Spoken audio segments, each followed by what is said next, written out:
ये एहसान इसलिए किया है मच्चू, मैं तुम्हें अपने हाथों से मारूं, तुम्हारी मौत कोई और ना पड़े। अस्सलाम वालेकुम नाज़रीन, मैं तारक सानी ते तुसी देख रहे हो मेरा यूट्यूब चैनल रैबर एंटरटेनमेंट प्लस। बड़ी ज़बरदस्त सुल्तान दी फिल्म लैके तुहाडी खिदमत विच हाज़र हो रहे हैं ते उस फिल्म दा नाम है चोरी मेरा काम। 7 अप्रैल 1978 बरोज़ जुमा रिलीज़ होने वाली एक रंगीन उर्दू फिल्म चोरी मेरा काम। इस फिल्म के अदाकार सुल्तान राई, नजमा, गुलाम मोइनुद्दीन, शहनाज, मुस्तफ़ा कुरैशी अलियास कश्मीरी, सीमा बेगम ते खालिद सलीम ओटा।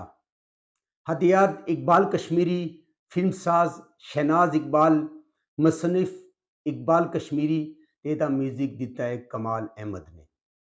यह कहानी है एक चोर की कहानी है जिसका नाम मज्जू होंदा है और मज्जू एक माहिर चोर होंदा है और बड़ियां बड़ियां चोरियां करता है। ਉਹਦੀ बीवी का किरदार अदाकार सीमा बेगम ने अदा किया ਤੇ ਉਹਦੀ ਇੱਕ ਬੱਚੀ ਹੁੰਦੀ ਏ। ਉਹਦੀ बीवी ਜਿਹੜੀ ਹੁੰਦੀ ਏ ਉਹ ਮੱਜੂ ਨੂੰ ਚੋਰੀ ਕਰਨ ਤੋਂ ਮਨਾ ਕਰਦੀ ਏ, ਲੇਕਿਨ ਮੱਜੂ ਬਾਦ ਨਹੀਂ ਆਂਦਾ। खैर मज्जू एक दिन बहुत वड्डी चोरी करता है और इस कोशिश कामयाब हो कि जदों वो दौलत लैके घर आंदा है ते उन्हें पता चलता है कि उसकी बीवी ते उसकी बच्ची उसनूं हमेशा लिए छोड़ के जा चुके हैं। मज्जू परेशान होंदा है। अलियास कश्मीरी ने अब्दुल्ला का किरदार अदा किया है जिहड़ा एक चोर होंदा है और मज्जू ते अब्दुल्ला मिल के चोरियां करते हैं। उन्हां दा प्लान होंदा है कि जिहड़ा मज्जू है वो वड्डे होटल की चोरी करेगा, जद के अब्दुल्ला छोटे होटल अकबर होटल की चोरी करेगा। और मज्जू जदों वड्डे होटल की चोरी करके छोटे होटल अकबर होटल ते आएगा ते अब्दुल्ला पुलिस नूं इतला दे देगा। इस तरह मज्जू जिहड़ा होएगा वो अकबर होटल तो गिरफ्तार हो जाएगा ते उहदे उत्ते वड्डे होटल की चोरी का इल्जाम नहीं आएगा। लेकिन जिहड़ा अब्दुल्ला होंदा वो चाल चलदा है और अकबर होटल के मालक नूं कतल कर देंदा है।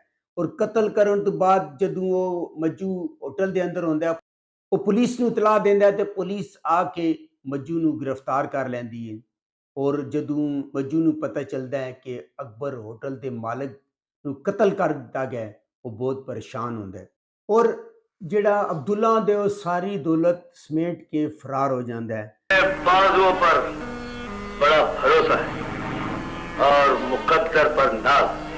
हमारे साथ मिल जाओ राजा, फायदे में। अकबर होटल का जिहड़ा मालक होंदा है उसके दो पुत्र होंदे राशिद और राजा।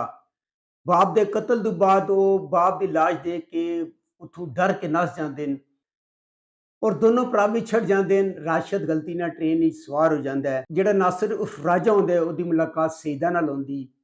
सईदा जिहड़ी मज्जू की बीवी होंदी है। खैर वो उन्होंने अपने नाल ले आंदी है। राजा भी जवान होंदा है ते जिहड़ी मज्जू की बेटी होंदी है नजमा सोनिया वो भी जवान हो जाती है और राशिद जिहड़ा होंदा है गुलाम मोइनुद्दीन वो भी तीनों जवान हो जाते हैं। क्योंकि जिहड़ा राजा होंदा है उसनूं इलम होंदा है कि मज्जू जिहड़ा ਉਹਦੇ ਪਿਓ ਦਾ ਕਾਤਲ है। अखबार विच खबर छपदी है कि मज्जू जेल तो रिहा हो गया है। उसदी रिहाई की खबर सुन के अब्दुल्ला परेशान हो जाता है और अपने गुंडियां के जरिए हमला करांदा है। लेकिन राजा आंदा है और आके उसनूं बचा लैंदा क्योंकि वो मज्जू नूं खुद अपने हथों कतल करना चाहता है। मज्जू नूं दसदा भी है कि मैं तेरे प्यो का कातल नहीं हाँ, लेकिन वो मनदा नहीं। वो मज्जू ते हमला कर दिंदा है। मज्जू जख्मी होकर फरार हो जाता है और उसकी मुलाकात उसकी अपनी धी सोनिया नाल हो जाती है। सोनिया जिहड़ी होंदी है उन्होंने अपने घर लैके आ जाती है। सईदा बाहर होंदी है। इस वजह तो सईदा की मुलाकात मज्जू नाल नहीं होंदी।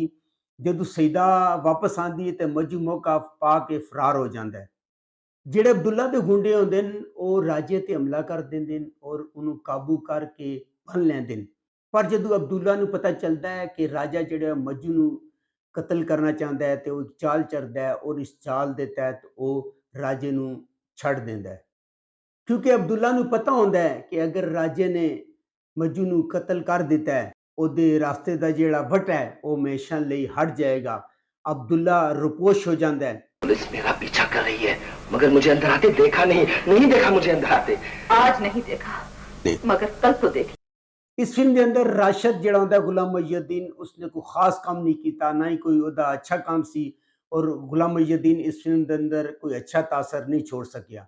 मज्जू नूं जदों पता चलदा कि राजा उसका दुश्मन है और राजे नूं कतल करना चाहता है और मौका पा के उहदे घर विच दाखल होंदा है और उहदे उत्ते हमला करना चाहता है, लेकिन उहदी धी सोनिया आ जाती है। सोनिया दे नाल उहदी मां सईदा भी आउंदी है। जदों मज्जू सईदा नूं देखदा है तो उहनूं पता चल जांदा है कि सोनिया उहदी सगी धी है। जदों मज्जू फरार होना चाहता है तो उहदे हत्थों जिहड़ा चाकू है वह डिग जांदा है और उहदी आवाज़ सुन के राजा जिहड़ा आउंदा है वह मज्जू दा पीछा करदा है।